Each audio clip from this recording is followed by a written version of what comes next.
in the barber business, yeah, be cutting hair and shit. I ain't just one-dimensional. Do comedy, do a little acting, do a little editing, do a little podcasting. But I got a good friend of mine, man. He's been in the barbering business for 30 years. And the reason I want to have him on here is because they are beating barbers across the head online. They be like, y'all niggas don't need no $100 for no motherfucking haircut, and the haircut should be free, and y'all charging too much, and you shouldn't have an appointment, and it's a whole lot of shit they talking about barbers. So I want somebody on here that's been not only doing this for 30 years, man, but he's been a business owner of a barbershop. I mean, he's probably one of the most sought after guys in Atlanta cutting hair, man. I want y'all to give a whole lot of love, man, for my partner in the house. Y'all show him some love. Come on in, bro. Come on in, introduce your goddamn self, man. What's up, bro? Glad to have you in the kitchen with Ernesto, man. Welcome to the show, man. What's going on? What's shaking, bro? Hey, man. Boy, you look at you. Look at you, man. You got your bottle of wine, got the suit on, got This gonna be a good one, man. 30 years in the barbering industry, man. Have a seat, bro. What's been shaking, man? Hey, man, I'm blessed, man. Glad to be here, man. Say, blessed. Look at you, man. Hey, where you on the way today? Hey. See how they folks be dressing to come on the show in the kitchen with Ernesto, man. It's a beautiful day, man. Hey, man. So what's been shaking? Excuse me, pardon me. Hey, man, I'm blessed, man. God doing wonderful things in my life. Yeah, man. So what you been? Hey, man. Tell us about your journey of how long have you actually been a barber, man? I've been a barber. Professionally, I say April will be 26 years. 26 years. How's that journey been, man? What drawed you to this? What drew? This was before the money, before the internet, before all of. When you first started cutting hair, how much were haircuts? Shit, I want to get on that. I was getting free. You started out cutting for free. I ain't had no choice. Shit, I was trash. I was trash. How you gonna get some money? How you gonna get? You know what I'm saying? Niggas ain't fucking with you at first. 30 years ago, what was a haircut when you first started cutting hair? What were people getting for a haircut? Shit, $12. $12. And now the prices, it fluctuates. Why are they beating barbers up now, man? Why? Why the fuck are y'all barbering the barbers? Every other profession, man, they don't bother. They explain. You or put. Am I out of space? Am I aware? Or have you heard about? Or have you been looking at the internet or social media, paying attention to? What is your?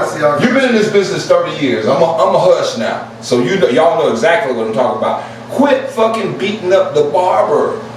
Go ahead, bro. I don't know what it is, man, but the hate is just it's getting diabolical, man. And it's Say diabolical. It's getting diabolical. I feel like number one. Okay. One thing I do notice: who complaining about barber prices? It ain't nothing but us. This color. Woo. For real, You mean black folk? Hey, man, I ain't seen nobody. I ain't seen the Latino brothers. You know what I'm saying? Hey, you know what I'm saying? I ain't seen our Caucasian brothers, you know what I'm saying? The Asian, we complain. The Asians, they ain't complaining. I don't see none of them. Hey, keep talking, man. We'll get something to drink. I don't see none of them complaining. We the only one complaining. But it's like you want a professional grade product, you know what I'm saying? You're gonna have to pay for it, you know what I'm saying? And then even at the same time, even with barbers, it's levels to this shit. You know what I'm saying? I totally understand, because I'm in a shop right now, man, and the shit that you go through as a barber, people do not fucking believe, man. I mean, some of the things that you go through, like people will come in, some people will bring their kids in, man. You know this child, I hate the parents that bring the kids in and they don't sit still, and they try and give them the phone, and they be like this the whole haircut. And then they expect you, you know what they'll say when you get through? Hey, his line ain't straight. You know what, take command of your children. That's why I say take command of your children. Number one, I'm gonna cut that. You wanna sit over here and stand all over me and shit? I'm gonna give you the clippers in the comb and be like, I tell you what, you cut it then. You gonna let me cut the hair, you gonna do it. I go through that, man. I'm like, what the fuck? You gonna let me cut the hair, you gonna do it. And then, it just, you gotta stand on the business, bro. This is not a job for the weak. That's why a lot of people get in it, and I tell people all the time, this shit ain't gonna give you nothing that you ain't gave it. Meaning you gonna have to get this shit your blood, sweat, tears, and years. I mean, I heard the rumors. I don't know if they're rumors, but you can straighten me on this. I heard how you used to be in the barbershop, because presently I'm at a barbershop that he used to work at. They told me that you used to be there early in the morning, sun up, sundown. One thing about me, like, I really love being a barber. I was a barber before it was cool. See, it's sexy now. Right. When you say sexy, what you mean, because of social media or what? You know, social media got everybody want instant grits. Everybody want microwave popcorn. Everybody say they can make $100,000. I be seeing the video go, all you need to do is cut this many heads a day and charge this much and this, and I'm like. But then at the same time, you know what people fail to realize? It's certain nuances that get overlooked. Number one, when you're dealing with black men, it's hard as fuck for us to trust each other. You know what I'm saying? Why do you think most barbers are sacred to niggas? You know, because they feel like they can trust them. Because I'm the keeper of many secrets. You know what I'm saying? You can talk to your barber about shit you can't talk to nobody else on about. a Home Depot bucket, you know what I'm saying? With the orange top on that motherfucker. Come there and tell me something, stay right here. You know what I'm saying? There you go. That alone increases your value. Then, so you just told me one key thing is, as a young barber, trust. Am I right? Trust, absolutely. Mm-hmm. Then, too, like they say, you know why I was there from sun up to sundown? Because if I ain't make no money, who I'm gonna blame? I can't go to HR. Hey man, my check short. Your ass ain't here. And then at the same time, I feel like I'm glad I put I spent the majority of my youth behind the chip. You know what I'm saying? That's the only way you're gonna get good. Repetition. It's like being an athlete. If you just playing ball on the weekends and I hoop every day, there's no way that you can. And I'm training, I'm YouTubing this shit. I'm talking about my mind is, you know what I'm saying? I'm infected with this shit. You know what I'm saying? I wouldn't know what to do if I wasn't a barber. You know what I'm saying? So what do you say to these people about this $100 haircut shit and about what you charge and whatever? Like, say for instance, if somebody came to your suite, what is the typical cost? You don't work in one of them suites. Y'all got one of them high-end shops under there. Right now I'm operating out of the cave, you know, over here at McDaniel, on McDaniel Street. McDaniel and Rockwell. It was ran by my good friend Shay. And it's a male spa basically. We offer haircuts, massages, pedicures, facials, you know, smoke cigars, you know, it's that's a totally different environment there from the typical. But it's an acquired taste, you know what I'm saying? It's pretty much, we damn near members only. You know what I'm saying? Which is what we kind of end up wanting, or we eventually want to gravitate to. But as far as like price point, I keep it simple.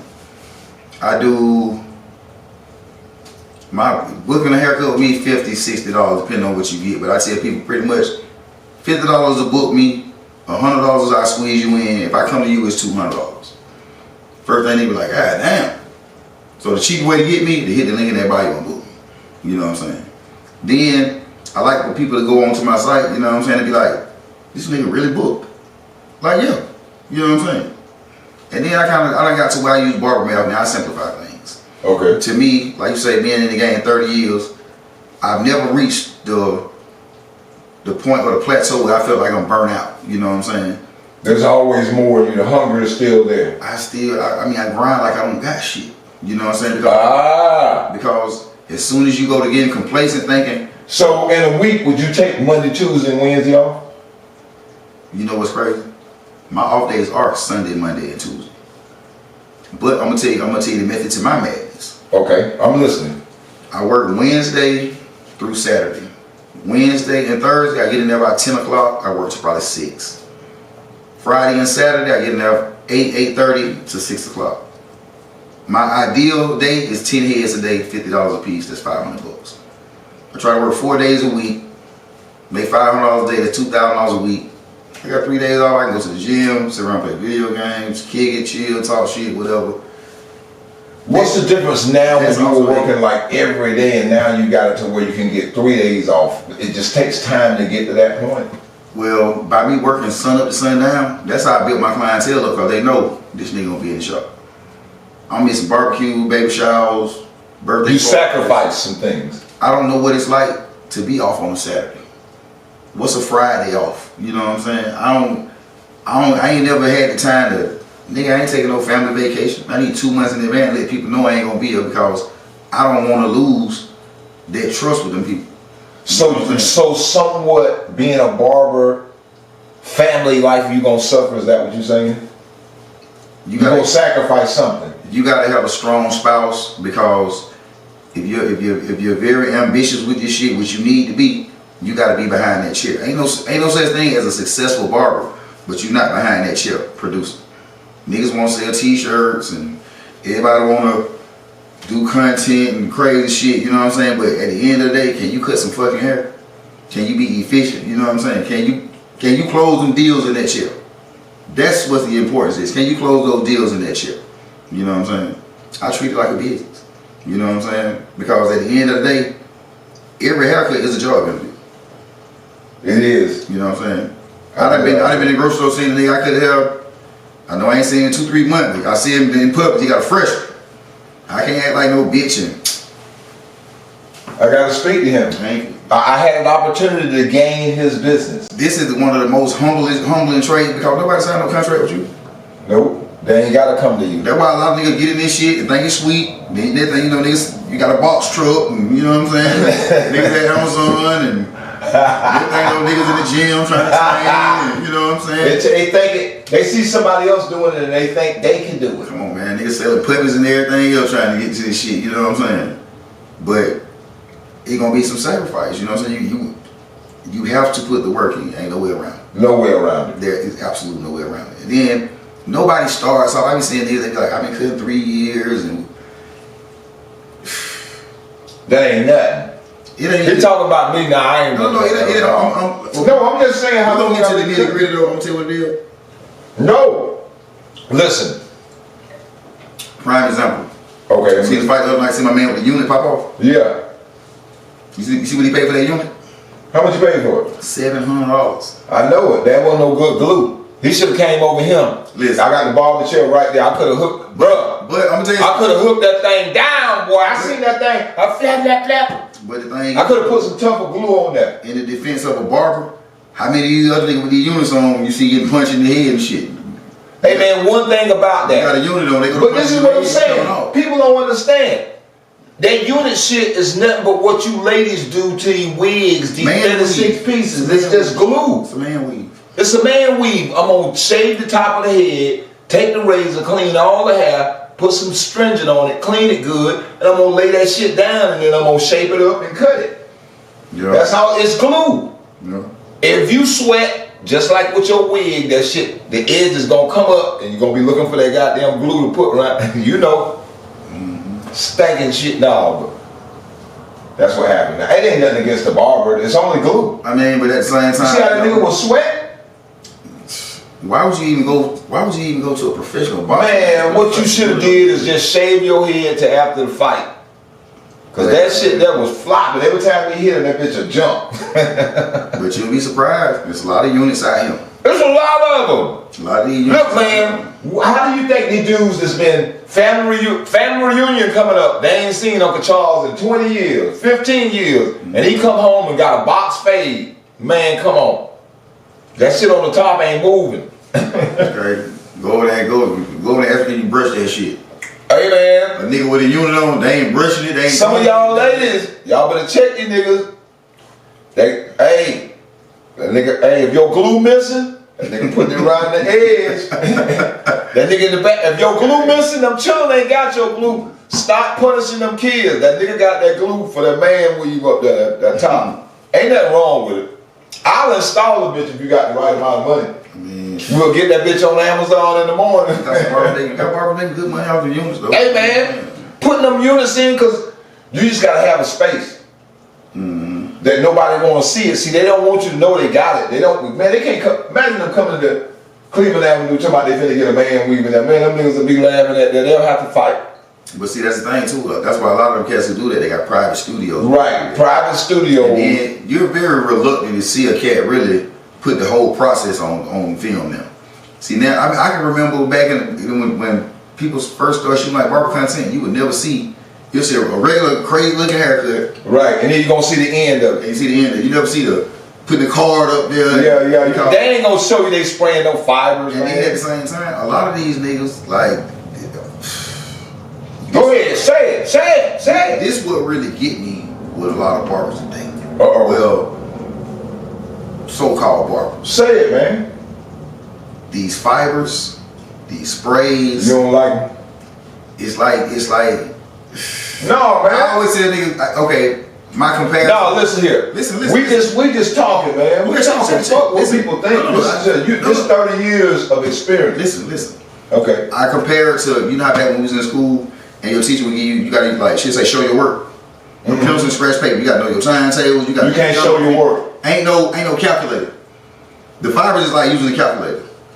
You know what I'm saying? But then at the same time, now niggas see you spraying some shit on there, and you tell nigga, boy, this is crispy now, you know what I'm saying? They want it because it look good. It look good, but this is what I tell each client that get in my chair. I say, man, you want these fibers, but bro, as soon as you sweat or wipe that shit off, it's not gonna.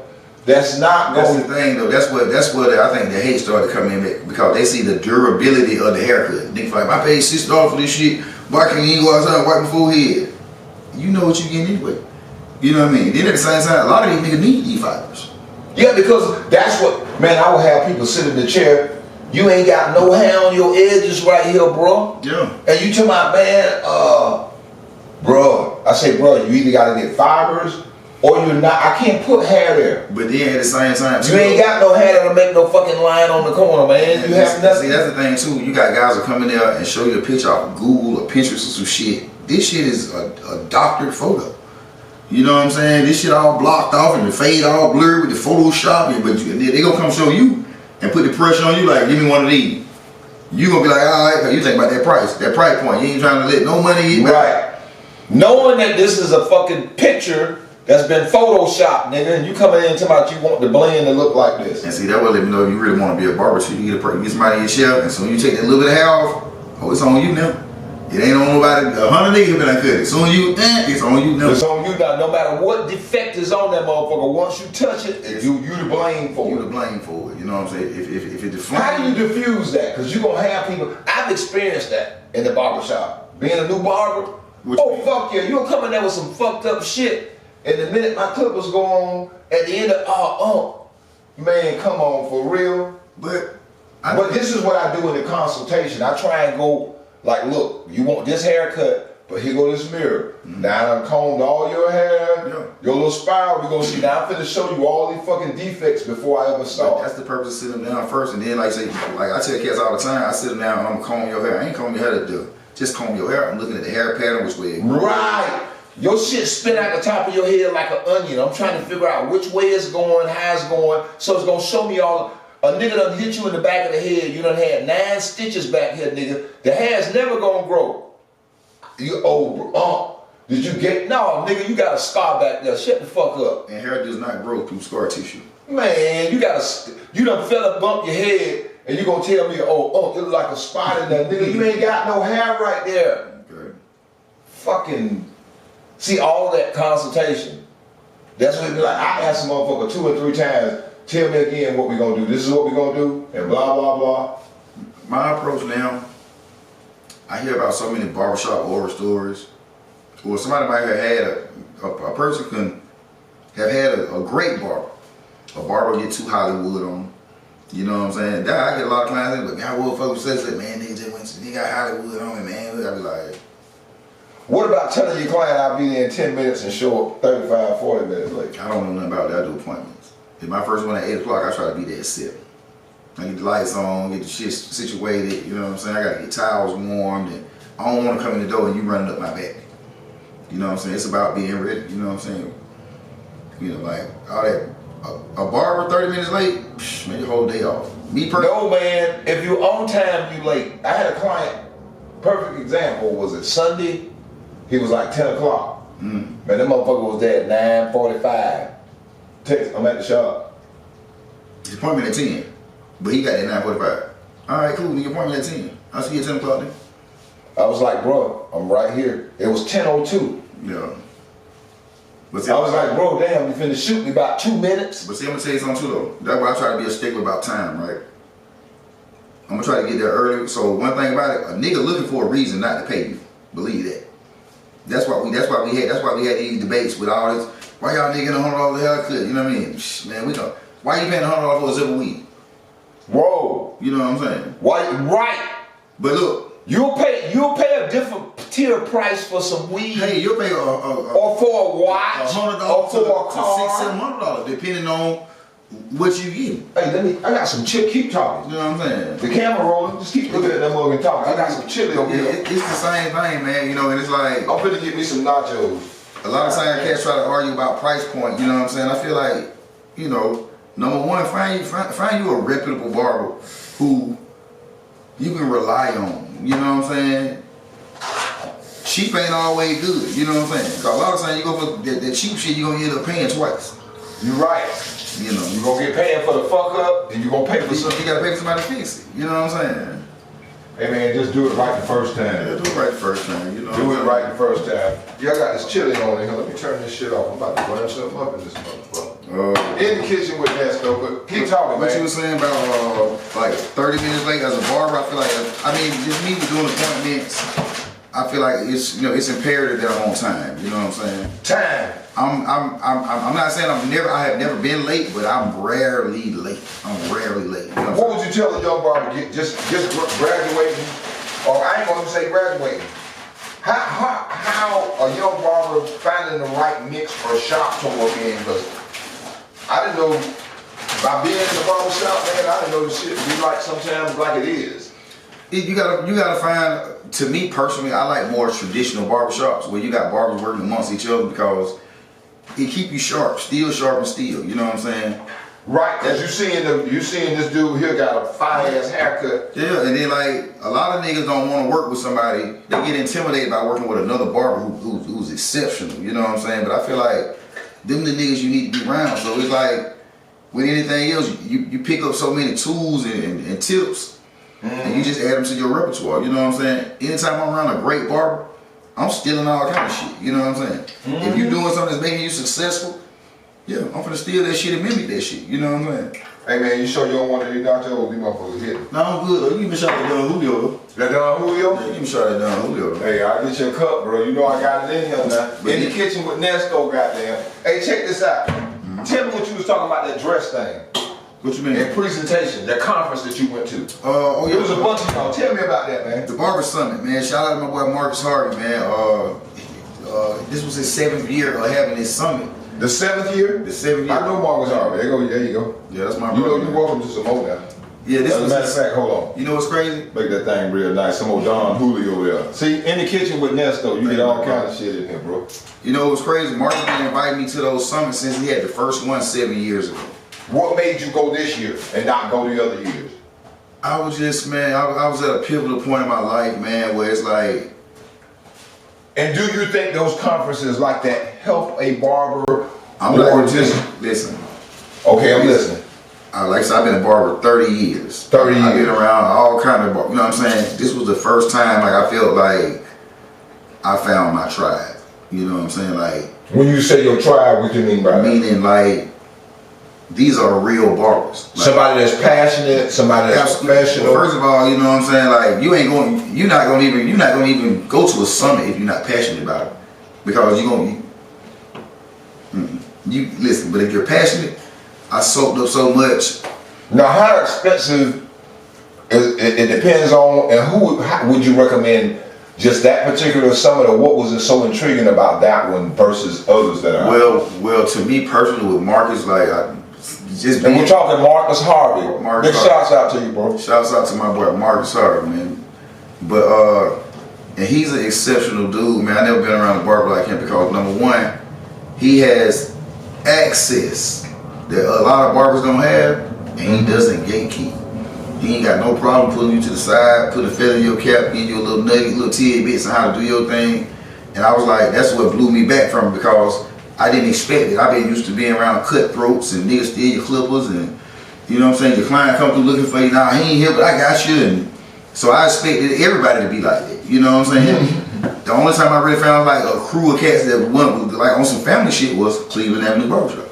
You know Cleveland Avenue Barbershop. And like you say, shouts out to Cleveland Avenue Barbershop. I was there 13 years, but shit, before that, you know what I'm saying, I bounced around probably, man, down to 10 Tell us about owning your own shop, because at one point in time you had your own fucking barber shop. For how many years, man? Talk to me about that point. I opened up Third Chair Productions in 2015, and we ended up closing the doors a little bit after the pandemic in 2020. But to me, man, that was the greatest 5 years of my life. 5 years. Man, I feel like Michael Jordan, man, getting 5 rings, man. You know what I'm saying? I had 5. I was talking about 5 all-star years. A lot of times they say you open up a barbershop, you know, you don't see a profit for 5 years. I might have. The first 3-4 months was kind of iffy because I ain't had no furniture, you know. I just knew my rent was $1,500 a month. Light bill was $200. I can make that in a week. So I just dedicated that, you know what I'm saying, myself to that shit. Work a week, pay the bills another week, get a chair at the station. Pay the bills at home. At one point in time, how many barbers did you have in there? Including myself, me, and probably 6 more guys. So I had like 7 people. 7 folks? Yeah, well, 6 including me. Yeah, you know what I'm saying. Now, how much was your booth rent? I started at $150 and eventually went up to $200. Yeah, that's about the going price now, $200, $250. But I had like. But that's one day of cutting, really. I mean, if you handle your business, you know what I'm saying. You should be able to. That's how I tell like cats. You should be able to make booth rent in one day. If you got to come in 3-4 days and make goddamn $150, $200, you might want to think about what you're doing. Because one thing about this barbershop, this barber life, it's water cold and it's deep. You know what I'm saying? Now check this out. You got to be able to swim. What about these J months? Because I've noticed now, I've been in this business about almost 4 years. And the J month, January, June, July. Is that a myth? I'm glad you said. Is that a myth? I'm glad you said. January, all of J months. Is it slow? But to be honest, you know what I'm saying? I'm listening now. The only slow days I have are my off days. What? Say that again. The only slow days I have are my off days. Hey, I be messing with my boy Mark. You know Marcus Mackey. That's my boy. Shouts out to Matt. Hey, Big Mac. I'm gonna show you. I told you, boy. I'm gonna show you. I'm gonna show you Marcus Mackey. Goddamn. I fuck with him all the time. I be like, I'm gonna show your red ass. I'm gonna show your goddamn ass, Mark. But Valdosta, he ain't even from up here doing good. No, but Mark. Okay. One thing I can say about him, he a stand-up guy, man. And that joker can cut some hair. But appointments, man, that man might cut 20-some heads on a Saturday. When I first got, I was like, ain't no goddamn way. He showed me that appointment book. And they got standing appointments where folks will come. When you talk about a loyal customer base, he got one, bro. He got folks that every Friday at a certain time, every Thursday at a certain time, every Monday. I mean, that's what I call